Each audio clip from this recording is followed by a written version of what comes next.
What does it really take to make it with a startup consulting business? I tried to look up some statistics, and I think about 80% of management consulting startups fail within the first 5 years. That's a phenomenal number, isn't it? And often I think it's due to a lack of core skills.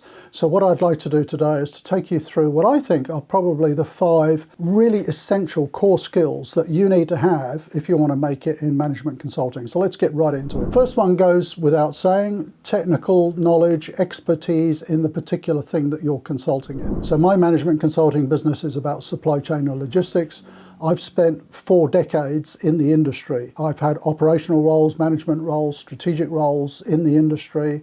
I've got a master's degree in it. I'm not trying to blow my own trumpet here, but I'm illustrating that the technical expertise has got to be fairly substantial if you're going to be consulting to businesses about your particular area of specialization.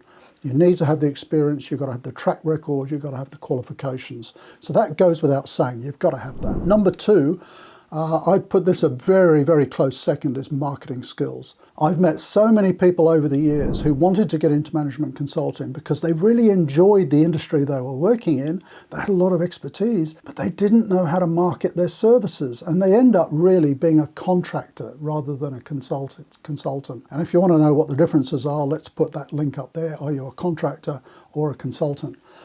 So marketing skills are really important. How are you going to bring in new clients to your business? And that's a whole topic in itself. If I looked at my own business, whatever you could think of in terms of marketing, we probably do. I mean, our marketing plan probably has at least 20 different tactics that we're employing at any one time.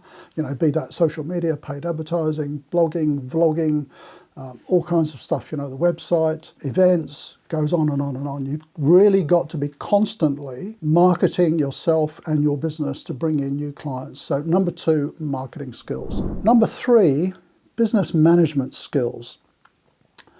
Have you ever read that book, The Goal, by an author called Goldratt? What's his first name? And it's a fascinating story about how, I think it's an expert baker, decides to set up his own bakery. And of course, what happens is he's a wonderful baker, but doesn't know anything about running a bakery. And you hear this a lot, you know, the hairdresser wants to set up a hair salon, and so on. And they might be fantastic at the technical skills, but no idea about running a business. So think about that, you know, with your own capability and expertise and experience. Do you understand the broad range of skills that are needed to run your consulting business? You've got to have marketing skills, sales skills, you've got to have the technical expertise, you've got to be able to do account management, you've got to be hiring and firing, you've got to run the financials of the business. When I first started consulting, I was doing it all myself, you know, out of a spare bedroom in my house. And actually, if you look at the description down below the video, I'll put a link down there for, what do we call it? The 7 essential steps to start your own consulting business. And one of those is to have an outline organizational structure for your consulting business. And I've got an example of mine in there. And I think it was, you know, like a 20-person business. And all the management roles had my name in them to begin with because I was doing them all. And my goal was to gradually hire people and fill those roles with other individuals. But my point is, you've got to understand how to run a business. So we've got the essential technical skills, we've got the marketing skills, you've got to understand how to run a business. Probably the 4th one, and I'd almost put this as number 1, these are all pretty equal to be honest, sales skills. If you cannot sell your consulting services, you are dead in the water. So you've got to have that ability to sell the services, and it's not hard-nosed, in-your-face selling. I mean, I've got some videos on the channel, have a look at that. Selling consulting services is very much a consultative process. People don't want to be sold to. So, you know, selling consulting services like you're trying to sell, you know, a Foreman grill or a used car, it just doesn't work. People don't want to be sold to. It's all about listening. Listening skills are probably the most important in terms of selling consulting services. Listening to the need, diagnosing what the problem might be, developing some thoughts around what the solution might be, and then over time, building a relationship with that potential client and showing them how you think you can help them. And again, there's videos on that particular topic on the channel. So sales skills, probably number 1. Oh, it's hard to pick a number 1, isn't it? You've got to have the technical skills. But if you can't sell, you haven't got a business. And probably number 5, I would add, would be relationship skills. So I've often told the story in my own consulting business of the first client I ever had.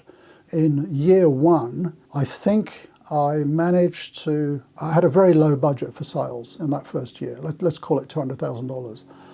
I think I hit 700,000 and about 500,000 was with one client. And how is that possible? I started with a $5,000 project and built that to about $500,000 worth of consulting business with one client in the first year. It's about relationship building. It's about building that trust, that strength of relationship with your clients so that they keep coming back to you time and time again. It's about doing great work. It's about going the extra mile. It's about being flexible. It's about being the person they want to help them improve their business, and they'll keep coming back to you. Repeat business is the easiest sale you will ever make in consulting, and you should always trying to build that relationship with your clients. And I don't mean this in a very mercenary way. I mean it in a very genuine way. A lot of my consulting clients have been good friends over the years. They're people I want to hang out with. So you want to be that trusted advisor, to use that really good term. You want to be that trusted advisor that they will come to for advice every time they need advice. And in that first year, way back in 1997, I think I did about 20 different projects with one client because they trusted me. I was developing the right solutions for them. They were getting results. Why would they go anywhere else? That's what the key is, I think. So maybe that's the most important one. I think that's the key to building a really successful consulting business. You want your clients coming back again and again and again. And I've mentioned this before on the channel. I've had clients come back to me 15 years after a project. I'll get a phone call from, hey, this is Bill from Darwin or whatever, do you remember me? And I'll say, yeah, I remember you, that meat company down in Melbourne. Yeah. And so, remember that project we did? We want to do the same thing again now in this new business. That's gold. That's gold. That's what you want. Clients coming back to you years and years later. So have a think about those 5 essential skills. We've talked about the technical expertise, the marketing skills, the business management skills, the sales skills and the relationship skills. I'd certainly put those in my top 5. What would you add? If you're in management consulting, what other ones would you add? But ask yourself, do you have those skills? Are you able to acquire those skills and develop those skills? Because you need to be good at all of them if you're going to be successful in management consulting. And lastly, I'll just mention that link again down below in the description. Jump onto the Consulting Business School website, and there's right on the homepage, you can download that guide to, what do we call it? 7 essential steps to start your own consulting business. So thanks for watching. Love to look out for your comments down below. Do you think you've got those skills? Do you think there's extra skills that are required? Let me know your thoughts. Bye for now.